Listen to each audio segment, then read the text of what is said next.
ఏహే మా పార్టీ పక్క ఓడిపోతుంది. నీ అవ మా పార్టీ ఏడ గెలుస్తుందయ్యా? మాకు పక్క డిపాజిట్లు సుతారావు చూడు.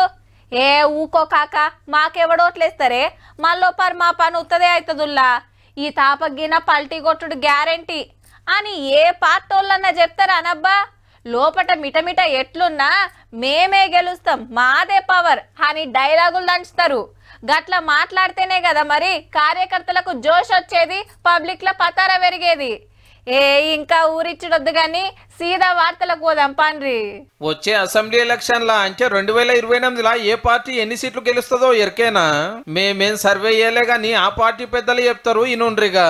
100 एमएलए को जिताएंगे, सरकार बनाएंगे, 15 पार्लियामेंट मेंबर्स को हम ఢిల్లీ भेज देंगे. 90 నుంచి 100 సీట్లతో ఖాయం. వచ్చే రోజుల్లో 100 సీట్లు బీజేపీ గెలుస్తుంది, 15 సీట్లు ఎంపీ బీజేపీ గెలుస్తుందని చెప్పేసి ఇదెక్కడికతారు? అసెంబ్లీలు ఉన్నాయే 119 సీట్లు.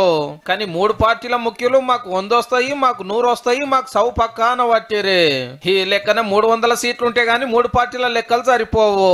కానీ ఎమ్మెల్యే ఓట్లకు ఇంకో 3.5 ఏళ్ల టైం ఉంది. అప్పటి వరకలా తెలంగాణ రాజకీయం ఎట్లుంటుందో ఎవ్వరు చెప్పలేరు. అయితే పవర్లకు రాగానే రప్ప రప్ప పథకాలు పెట్టి నడిమిట్ల చిన్న బ్రేక్ తీసుకున్న కాంగ్రెస్ పార్టీ మళ్ళీ ఇప్పుడు ఒకటే పారి రైతు భరోసా, ఊరూరా ఇందిరమ్మ ఇండ్లు, కొత్త రేషన్ కార్డులతోటి పతారం పెంచుకుంటుంది. పబ్లిక్ అక్కడికి వచ్చే పథకాలు పెట్టిరు, పనులు నడుస్తున్నాయి.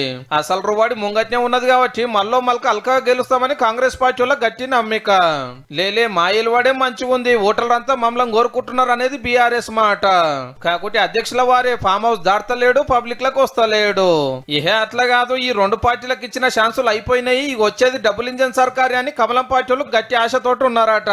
ఇప్పుడు ఎవరి ఆశలు ఎట్లున్నా ఇంకో 3.5 ఏళ్లకు అందరి లెక్కలు తేల్చేది మాత్రం తెలంగాణ ఓటర్ దేవుళ్ళే.